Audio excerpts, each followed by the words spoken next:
Hey, what's up guys? The rank 133 player in the world climbed to the top of the leaderboards using this giant skeleton clone deck. He only plays this giant skeleton clone deck and it's worked across many metas. The strategy is simple. Play passive with your furnaces and barbarians and archer queens and focus on defense. When your opponent makes one slight misstep, over allocating their spells, or just dropping too much elixir at the river, you build up a push with clone and take their towers. The powerful aspect about this strategy is all of the cards that you have incredible synergy with clone. Whether it's the giant skeleton giving you an extra bomb, skeletons flooding the map from your skeleton barrel, the ridiculous range from the fly machine sniping units across the field, or the cannon cart still taking 2 shots to finish off despite being cloned up. This deck amplifies the mistakes of your opponents and makes them really regret overspending elixir. If you like to keep your strategy simple or make mistakes and need to come back in a lot of your games, this would be the perfect deck for you. All you need is one good push and you'll take a tower. It's time to get an explosive win streak with this skillless strategy and assert dominance. Lots of love to everyone that's using credit code SirTag to make all of the daily videos possible. If you don't have Archer Queen, use Night Witch or arrows instead. Yo, yo, yo, we got a game against Swiss. It is time to cut through his towers like Swiss cheese. So he's gonna go for wall breakers and he's got an Expo clan. I hate to break it to you, man, but you got to break up with Expo because you do not have an Expo deck if you're running wall breakers. Also, I don't know if you guys acknowledged that cannon cart play. It literally did a no scope and it turned around and sniped the wall breaker last second. That's one of the coolest animations in Clash Royale, when you have a card not even see where the other thing is and barely be able to snipe it last second. It's just a vibe. Wait, no way. No way. His body isn't ready. This is so fun. I love it. I'm going to ignore the wall breakers. I'm going to blast his towers to bits. And I think we've already won the match. This is how easy the deck is.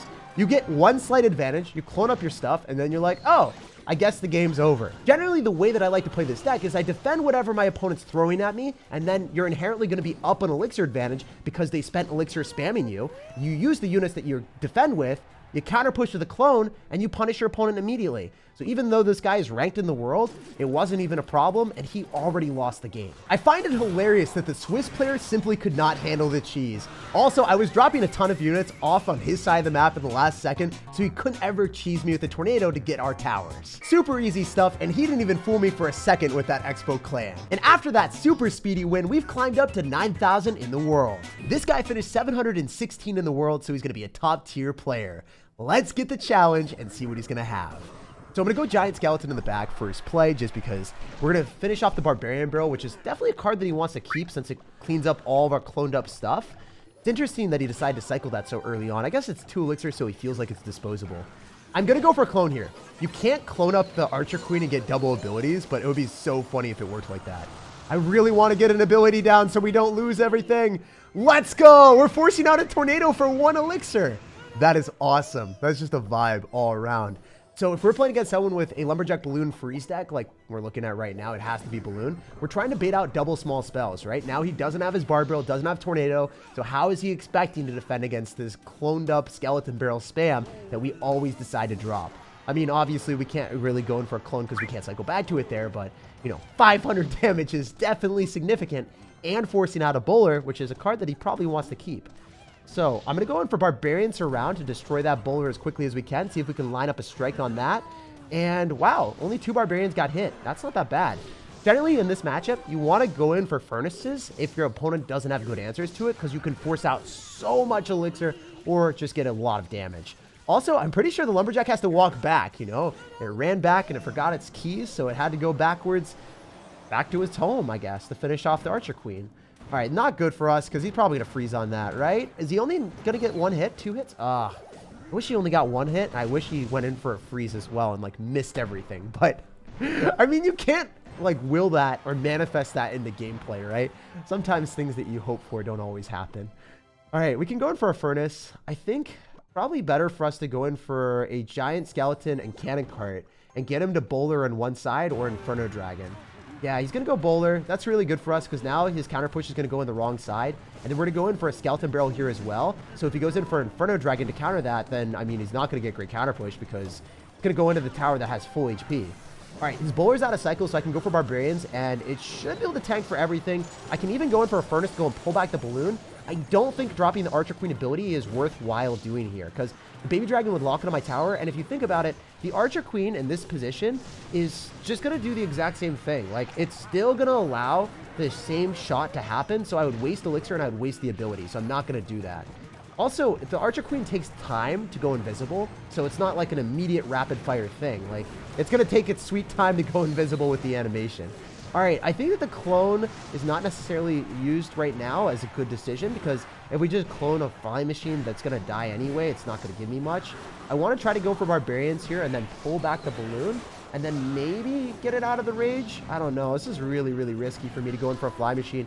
I have to drop it because he could freeze, and I don't want him to be able to hit the tower and the fly machine. That's why I drop it super far away. He went for it anyway. I mean, he's a top 700 player trying to do some cheese freeze. Didn't really work out that well for him. We can go in for a giant skeleton, and I'm going to go in for a skeleton barrel here, and then I want to go Archer Queen on the other side. I think he's going to tornado, so I don't want to drop it too soon, but I am going to have to clone this for maximum value. And then I think the double skeleton barrels are going to pop on the tower and maybe just take him out. Yeah, I think he's probably dead to the Archer Queen on the right-hand side now. Yeah, I'm just going to go and click the ability. He has no way of stopping it, and that's all she wrote, right? No, never mind. He's still in the game. He said good game, but he still had answers. Dude, I'm flabbergasted by the fact that you're playing like this. All right, I'm just going to keep bombarding you with skeleton barrels, and I think I will walk away with a win. It's been a while. It's been a fat minute for us to actually get this W, but man, it is going to be worth it as long as the baby dragon doesn't take me out. I don't know what's happening anymore.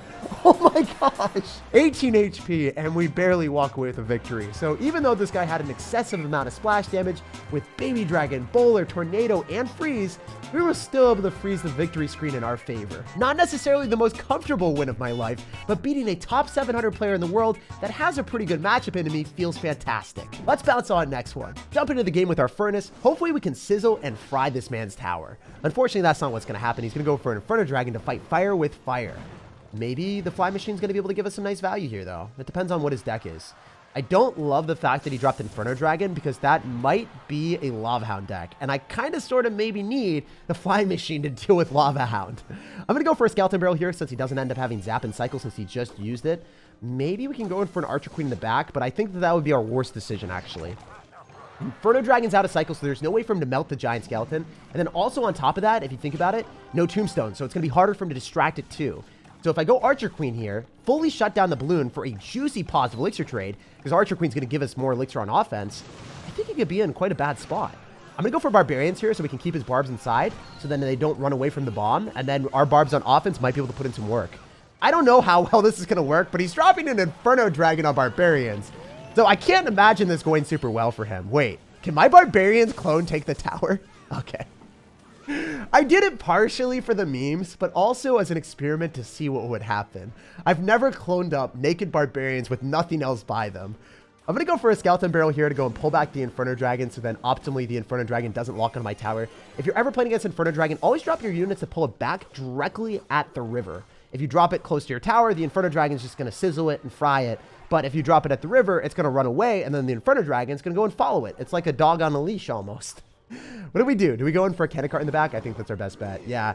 All right, so not extremely awesome for me. I should have dropped a Giant Skeleton most likely, because if I clone up the Giant Skeleton bomb and he drops anti-air cards into that, it just explodes everything. So it's fine kind of going same lane with that. I mean, I guess I can go for an Archer Queen here and melt everything. I don't know. We'll see how this goes, guys. We'll see how this goes. With Giant Skeleton and cannon cart, we might just take his tower, so it could be okay. I'm going to go for a clone pretty early on so we can get the Giant Skeleton bomb to explode on the barb, so then maybe the other Giant Skeleton can lock onto the tower. Ideally, that's what happens, and it didn't happen, so it feels bad, man. I guess I got to go and relinquish that tower and say, hey, I don't have the power to defend that. I'm going to go for a Fly Machine, Skeleton Barrel, and clone up everything in the other side and take your right-hand tower, my man. Hopefully the massive amount of skeletons will put in enough work. Oh, my gosh. Wow. That was ridiculous, my dudes. Did you guys think that was going to work? He dropped freaking Barbarians there, and it simply wasn't enough. He got shredded. He's not going to support this Inferno Dragon at all. Going to go in for minions. That's okay. You know what? What if I do one of these? You don't have Barbarians in cycle, and you just dropped a Lava Hound. He didn't expect me to be a wild child. He really didn't. I mean, who expects an Archer Queen with Barbarians in the middle as a win condition? That's the great thing about this deck. Every single one of the cards in your deck has the potential of taking towers. When they think that all of your threats are exhausted, you go in for more and you watch the value of your cards soar. All right, so jump into the game here. Unfortunately, this is not the start we were looking for. If someone goes in for Royal Hogs at the start of the match, you know, if they play against Mega Knight, they are going to be miserable. If they play against someone that has no splash damage with Giant Skeleton and Archer Queen, without my Barbarians or Furnace and card cycle, yeah, they're going to be extremely happy.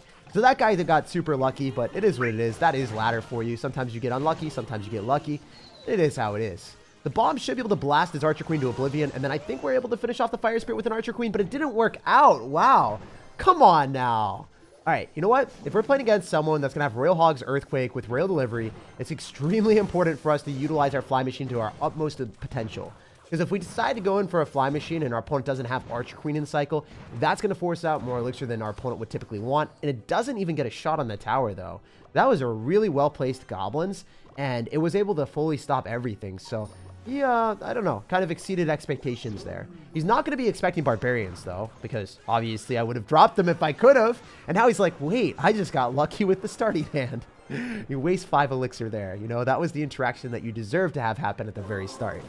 So he's probably going to go in for a Royal Delivery on this. That's what I would guess. We'll see if he does do it or not. He's going to miss some of the barbs, though. So that's going to be some nice damage, or at least forcing out a Fire Spirit that he shouldn't want to drop. I'm going to go Archer Queen at the river, and he can't go Goblins because the cannon cart is protecting us. So he's going to go for his own cannon. Interesting. Yeah, that's what I would do as well. I would go and drop units that would be pretty far away from it. Wow. Wait, this is extremely good for us. I can go in for a Furnace, shut down the piggies, turn them into bacon. Well, burnt bacon. I'm not sure those piggies are wanting to get eaten by any Clash Royale king out here. And we still get a Fire Spirit as well. So this is a decent situation. It's not the best thing in the world, but it's something I can work with. He's going to cycle back to his Royal Hogs really fast because he's cycling all these 1 elixir cost cards. So we're going to plop down a Giant Skeleton on the left-hand side so he can't go for Royal Hogs in that lane immediately.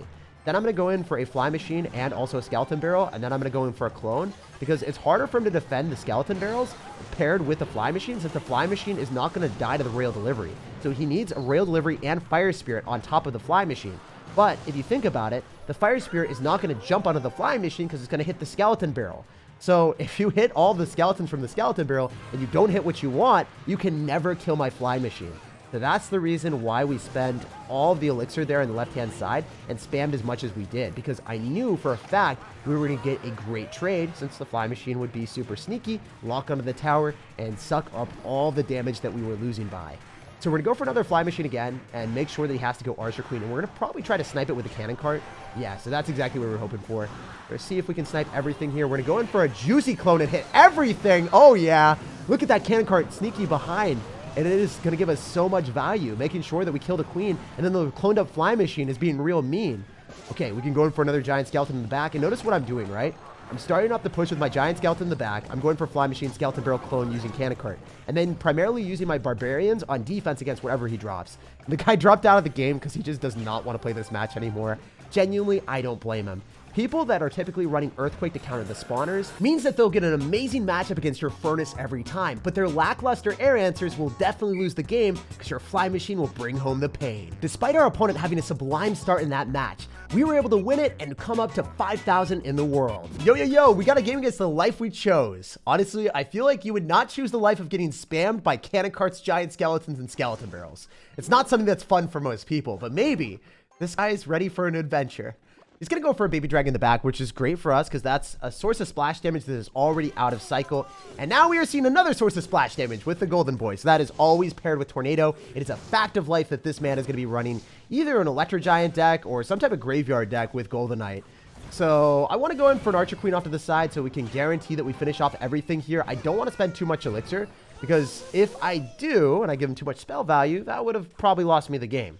He's going to go in for a Tornado. If I go in for a lone Skeleton Barrel, he would activate King Tower because he is a good player. You know, when we reach like top 4,000 in the world, people are not going to have mechanical slip-ups as often. So I'm not going to do a bad play of giving him a free King Tower activation for a 3-for-3 trade, sacrificing my Skeleton Barrel. Always want to drop it behind a Giant Skeleton, so it's going to be harder for him to activate King Tower here.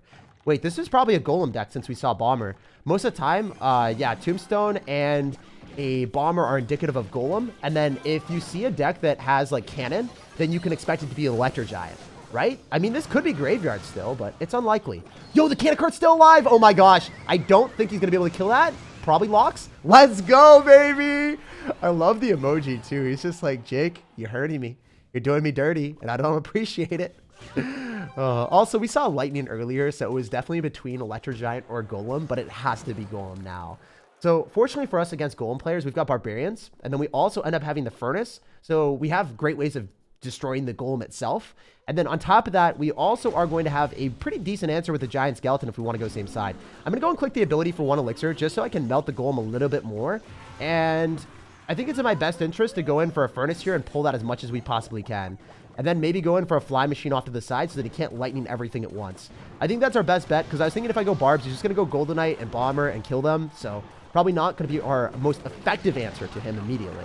Dropping a Giant Skeleton up high, maybe he's still going to lightning this. I don't want to stack up 3 cards because that's just the masterpiece that he's waiting for. He's still not getting a great trade with just like a Giant Skeleton and a Fly Machine, but I would probably lightning that if I was him.